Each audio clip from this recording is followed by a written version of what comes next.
This is the completely redesigned Mercedes C-Class, specifically the C300 Sport version. 2008 C-Class has made me interested in Mercedes-Benz again.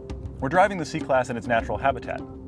Not Beverly Hills, Glendale, California. If you live in Glendale, Mercedes is the car to buy. And to prove the point, we'll make note of all the Mercedes that we see today, just to show you that the C-Class has to make a good impression in Glendale. Hey, look, Mercedes. Mercedes, Mercedes. People buy Mercedes-Benzes for the wrong reasons. They're not buying these cars for the build quality, the integrity, the fact that it feels like I'm driving a bank vault down the road. No, they're buying it because of the three-pointed star in the hood. It conveys a sense of wealth. Mercedes, Mercedes, Mercedes. Hey, look, Mercedes. Mercedes, Mercedes. This is just Glendale.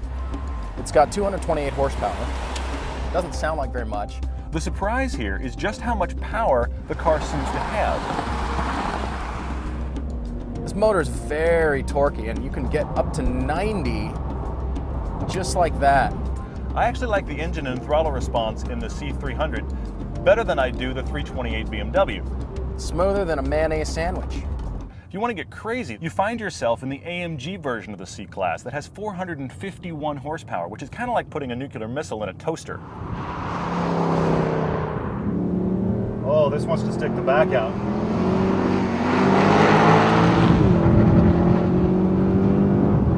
This is fast, holy crap. Quick, balanced. I'm not really a Mercedes fan. This really wants to convert me. The C63 feels like it wants to get away from you. It's a dog on a chain and it's pulling awfully, awfully hard.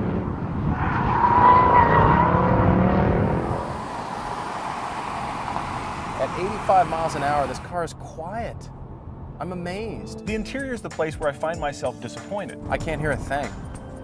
I can hear myself think. But not all of the controls are in the right place. I can't count the number of times that I have instinctively pushed the cruise control stalk to try to hit the turn signal.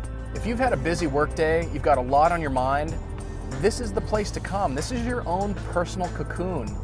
I would like to see the plastics have a lot less texture though. It feels like a basketball in here. In fact, they look like $20,000 versions of GM. Hey look, Mercedes. Mercedes, Mercedes. You know, the C-Class is a good car. In fact, it's an excellent car. And you've probably seen the commercials. We can put a 200-pound man on the door. We engineer door hinges that could hold a 200-pound man. I have never come across a situation in my life where I need to sit a 200-pound man on the windowsill of my car. If I did, I'd buy a C-Class. The handling's good, it's crisp, it's precise, you just have no road feel. This car almost drives itself. It's so smooth, it's so quiet. It's like the world's greatest driving simulator. It insulates you from the driving experience. You get the impression that you're driving, but you also kind of have the impression that if you fell asleep a moment from now, it really wouldn't matter that much. Mercedes. It's Mercedes, Mercedes. Hey, Mercedes. And a Mercedes. And if I'm lucky, later in this block, there'll be a Mercedes. Oh, Audi A4, we're mixing it up a bit. The thing is, I like the C-Class for all the reasons that I don't usually like cars. This fails where the 3 Series always shines, and that is that enthusiast road feel. This has none of that. But if you're looking for a car that's going to disconnect you from your scary environment, or hey look, Mercedes. The reason I would buy this car is for the racing history, the heritage, the build quality, the engineering, the fact that it insulates me from the road. I like that sometimes.